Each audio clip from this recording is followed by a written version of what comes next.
anda beni duyamıyorsunuz. Ama engelleri kaldırıp atmanın her zaman bir yolu vardır. Sizler videonun alt yazısını açarak beni duyabilirsiniz. Hep beraber engelsiz yarınlara. Herkese tekrar merhabalar. Bugün böyle daha soft bir arka planla karşınızdayım. Çünkü bugün de konuşacağız. Herkesin son zamanlarda, belki son 1-2 yıldır, hatta sanıyorum ki yurt dışında ve Avrupa ülkelerinde son 10 yıldır konuşan bir mevzu olan minimalizmi konuşmak istiyorum. Storytel'de dinlediğim bir kitap vardı. Az da Mutlu Olmak diye. Bu kitap üzeri, hatta daha önceden okuduğum Marie Kondo'nun kitapları vardı. Bunları da sizinle ayrıca konuşmak istiyorum.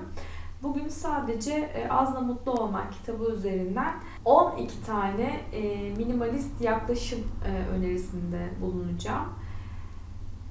12 adımda azla mutlu olmak nedir diye bir video olsun istedim. Şimdi benim minimalizm hikayem şöyle başladı. Tam bir minimalist olduğumu asla söyleyemem. Hatta bizim Türk kültürüyle tam bir o izlediğimiz videolarda, ne bileyim, bir Marie Kondo'daki bir minimalist yaklaşımla bizim kültürümüzün örtüşmeyen tarafları var. Hatta Türk İşi Minimalizm diye bir YouTube kanalı var. Ya da internet sitesi miydi bilmiyorum. Aşağıya linkini bırakayım. Oradan takip ederseniz o Türk işi minimalizmin ne olduğunu anlatan çok tatlı bir bayan. Şu an ismini unuttum, çok özür dilerim. Aşağıya linkini bırakayım, onu takip edebilirsiniz. Evet, ben de bizim kültürümüzde, hatta her kişinin kendi özelinde nasıl minimalist olması gerektiğini bulması gerektiğini düşünenlerdenim. Benim minimalist olma hikayem aslında sanıyorum minimalist olmaya çalışmanın 3. yılındayım. İlk yılda epey zorlandım.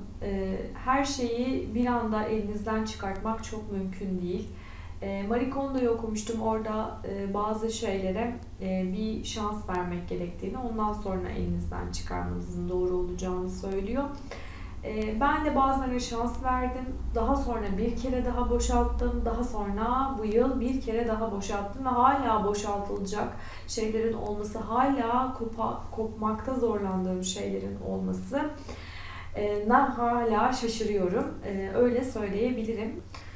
Şimdi Azla Mutlu Olmak kitabına gelecek olursak, Azla Mutlu Olmak kitabı 3'e ayırıyor elimizdeki eşya. Önce başta 2'ye ayırıyor. Diyor ki bir bizim satın aldıklarımız, bir de bize verilenler, bize hediye edilenler vardır diyor. Bunlar da şöyle bir ele alıp baktığınız zaman bunların bir kısmı çöptür, bir kısmı transfer edilmesi gereken şeylerdir, bir kısmı da hazinenizdir diyor. Şimdi bu üçünü ele aldıktan sonra bir kere en başta eşyalarınızı ayıklamanız gerekiyor.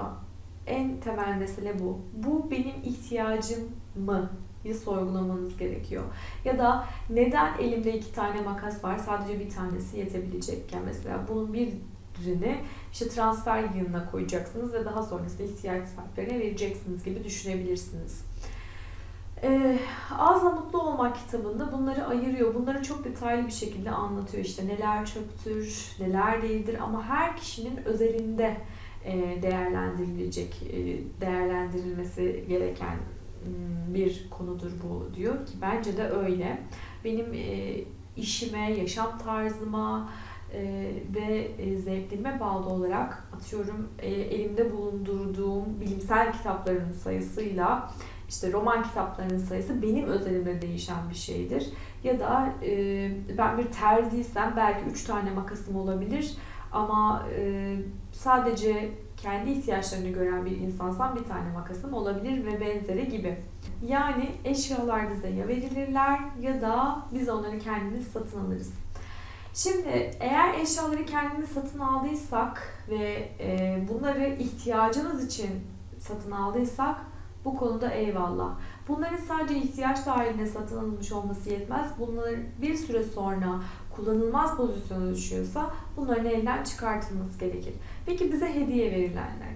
Bir şeyi bize hediye verildiği için mesela annenizin size hediye ettiği ama sizin asla beğenmediğiniz bir vazo ya da asla evinizde bir yer bulamadığınız vazo ya da herhangi başka bir şey.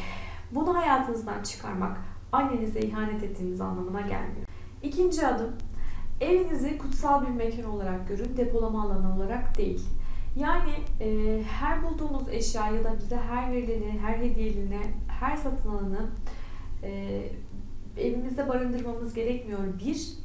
İkincisi, evimizdeki boş mekanları bir depolama alanı olarak görmemeliyiz. Yani evet, bazen dolaplar boştur ve sadece orada 2 tane tabak vardır ya. O kadardır yani. Bu kadar kullanıyorsunuzdur ve o dolabın tamamı o 2 tane tabağı koymak için vardır.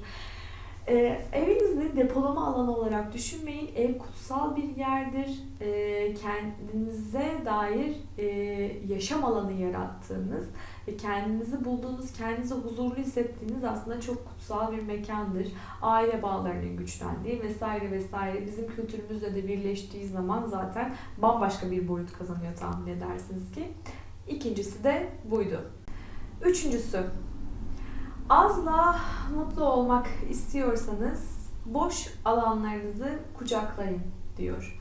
Bunu nasıl yapacağız? Evimizde boş bir alan yoksa rahatça yoga yapmıyoruzdur, spor yapmıyoruzdur, dans etmiyoruzdur, ailenin sosyal aktivitelerini gerçekleştirmiyoruzdur, çocuğumuzla oynayacak alanımız yoktur, evimizde boş alanlarımız yoksa gibi. Aslında şöyle söylüyor, hayat eşyalarımızın arasındaki alandır diyor ki bence spot bir cümle yani. Hayat eşyalarımızın arasındaki alandır. Evet, bence de öyle. Kendinize evinizde boş alanlar yaratın. Azla mutlu olmak istiyorsanız. 4. Emek sömürüsüne dikkat edin. Bir şey ucuz olduğu için satın almak noktasına bir soru işareti koyun. Ben bunu duyduğum zaman çok etkilenmiştim ve beni minimalizme iten güçlerden bir tanesi, kuvvetli güçlerden bir tanesi buydu. Emek sömürüsüne dikkat etmek gerektiği. Ben ilk duyduğum zaman ben bunu daha önce hiç düşünmedim ya deyip aslında çok etkilenmiştim. Şöyle bir cümle duymuştum bir yerlerde, bilmiyorum, dinlediğim bir YouTuber'daydı sanırım. Şöyle söylüyordu, eğer bir yerde 5 liraya bir tişört alıyorsanız ve bu ihraç fazlası olduğu için 5 lira değil de 5 liraya üretilip satılan bir şeyse bilin ki burada bir emek sömürüsü vardır. Bilin ki insanlar iyi şartlarda, iyi koşullarda çalıştırılmıyordur, sigortası çalıştırılıyordur, sağlık koşulları uygun değildir. Bilin ki orada ciddi bir emek sömürüsü vardır diyordu. Ve ben bunu duyduğumda çarpılmıştım. Tabii ki bu demek değil ki gidip hep pahalı şeyleri satın alalım. Hayır, öyle değil. Satın alabileceğiniz ya da bir tişörtün piyasadaki ederi en fazla ne kadar olabilirse ve bunu sağlıklı, pamuklu, kim üretiyorsa, hangi yerel marka üretiyorsa, 5. madde ekolojik ayak izi,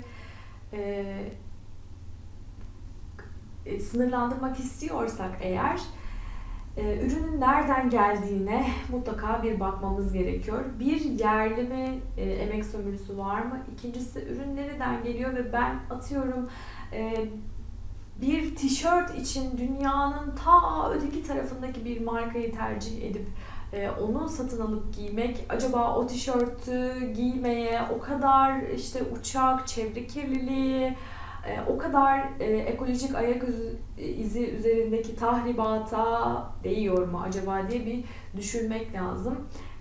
Ve tabii ki bazen milliyetçi olmak lazım. Kendi insanımıza kazandırmak lazım. Azla mutlu olmak için kural 6. Pareto kuralından bahsediyor. Pareto kuralı şunu söylüyor. Diyor ki eşyalarınızın %20'sini zamanınızın %80'inde kullanırsınız. Bam bam bam. Yani düşünebiliyor musunuz? Eşyalarınızın %20'sini, sadece %20'sini zamanınızın %80'inde kullanıyorsunuz. Yani şu an sahip olduğunuz eşyaların çoğu gereksiz. Hatta çoğunu kullanmıyorsunuz. Ve hal böyleyken de ne yapmak lazım? Tabii ki sadeleşmek lazım. Gerçekten eşyalarınıza bu gözle baktığınız zaman evdeki işte gereksiz kanepe, gereksiz odalarımız var bizim ya. Türk kültüründe salon diye bir şey var ya. Misafir odası diye bir şey var mesela. Evdeki her oda, her eşya kullanılmalıdır. Giysi dolabınızdaki her eşya kullanılmalıdır. Diyor bize sadeleşmek, azla mutlu olmak isteyen bir takım minimalistler. Kural 7. Yüzeyler depolama alanı değildir diyor. Bu benim diğer kitaplarda pek dikkate almadığım bir konuydu aslında. Evet, yüzeyleri depolama alanı olarak kullanıyorum. Ben de yapıyorum bunu ve muhtemelen hepimiz yapıyoruz. Düz bir masa hayal edin ve bu masa üzerinde işte çalıştık, ettik, bitti.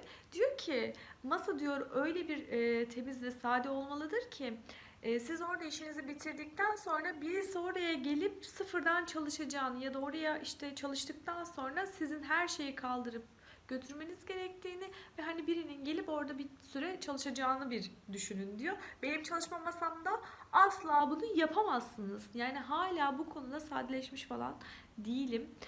Ama sadeleşme yolunda emin adımlarım var. Yüzeylerin boşluğundan bahsedersek evdeki bütün yüzeylerden bahsediyor. Yani yer yüzeyini de kastediyor. Evdeki boş mekanları mutlaka bir koltukla, mutlaka bir dolapla doldurmamız gerekmiyor. Evin yüzeyleri böyle sağa sola takılarak yürüyeceğimiz yüzeyler değildir diyor. Mesela bir mutfak yüzeyi düşünün. Yüzeyler ne kadar temiz olursa o kadar az iş yaparsınız. O kadar sade bir hayat sunar size diyor. 8. Modüllere ayırmak. Eşyaları modüllere ayırmak önemli. Birbiriyle alakalı olan eşyalar bir arada olmalı ki bir şeyi aradığınız zaman içerisinde kaybolmayın. Bir çekmecenin içerisinde kaybolmayın. Bir çekmecenin içerisinde hem tornavida hem atıyorum işte fotoğraf makinelerinin falan bir arada bulunması gerekiyorsa bunları kendi içinde küçük küçük modüllere ayırın. Birbiriyle alakalı şeyler bir arada bulunsunlar diyor. Ve sahip olduğunuz eşyalara sınır koymak önemli. Eğer size benim iş yaşantımda 10 kazak yeterli gibi bir mantalite kafiyse, yani bana 10 kazak yeter diyorsanız böyle bir 10 kazak sınırlaması evet doğru. Ya da atıyorum ben 3 kot pantolonla hayatımı geçirebiliyorum diyorsanız evet kapitalist sisteme biraz dur demiş olursunuz. Şöyle ki bunun da tamamen kişiye özel ve kişinin yaşantısına özel bir durum olduğunu söylemek gerekiyor bu noktada. Yani çok sporla ilgilenen bir insansanız belki birkaç tane spor ekipmanlarınızın da bulunduğu bir sınırlamanızın olması gerekiyor.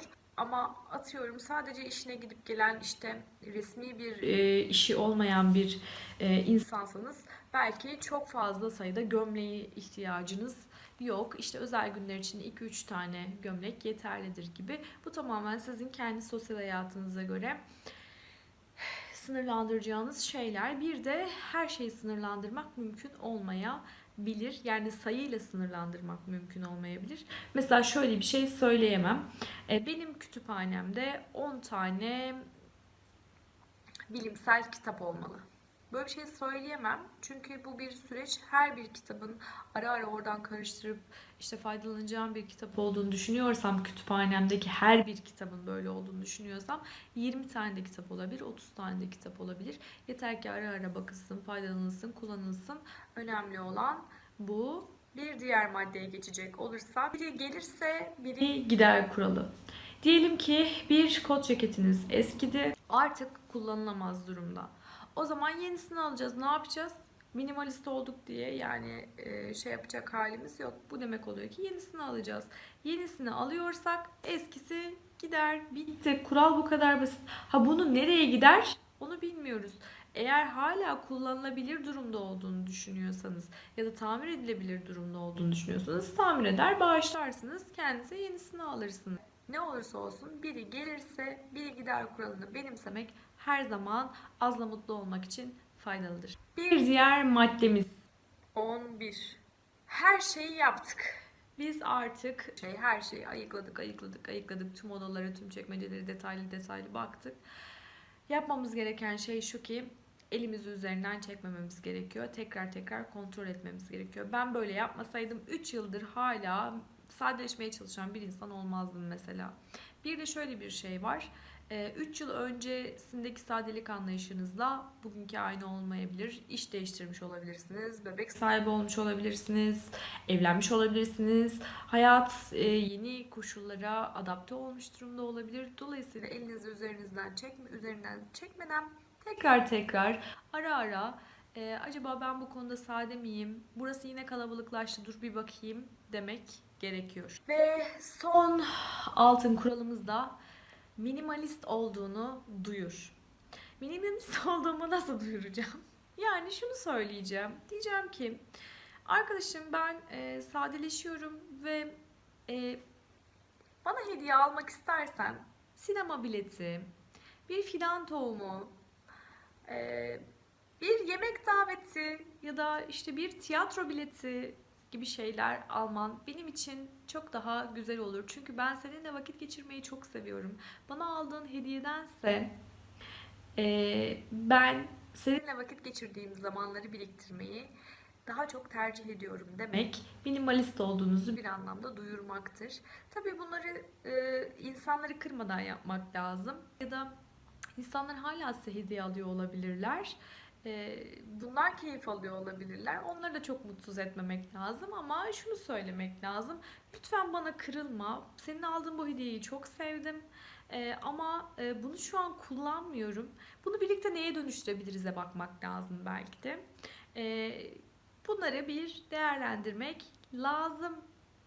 Bir duyurmak lazım efendim.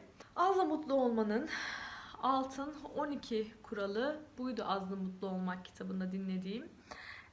Buna eklemlenecek çok şey var. Mesela Marie Kondo'nun Derle Topları Hatta kitabından da bahsetmek istiyorum size başka bir videoda. Orada da başka derlemek, toparlamak yöntemlerinden bahsediyor. Temelde prensip aynı. Mümkün olduğunca sade yaşamak lazım. İnsanları kırmadan, kendinize kolay bir yaşam alanı yaratarak, ürünün nereden geldiğini bilerek ve bunun bir kapitalist sistemin ciddi bir oyunu olduğunun bilincinde olarak ve emeğin sömürülmesine katkı sunmadan, ekolojik çevreye gerçekten saygılı olmak ne demek? Öncelikle bunu anlayarak, belki bunu da konuşmalıyız başka bir videoda. Bunu anlayarak hareket etmek gerekiyor.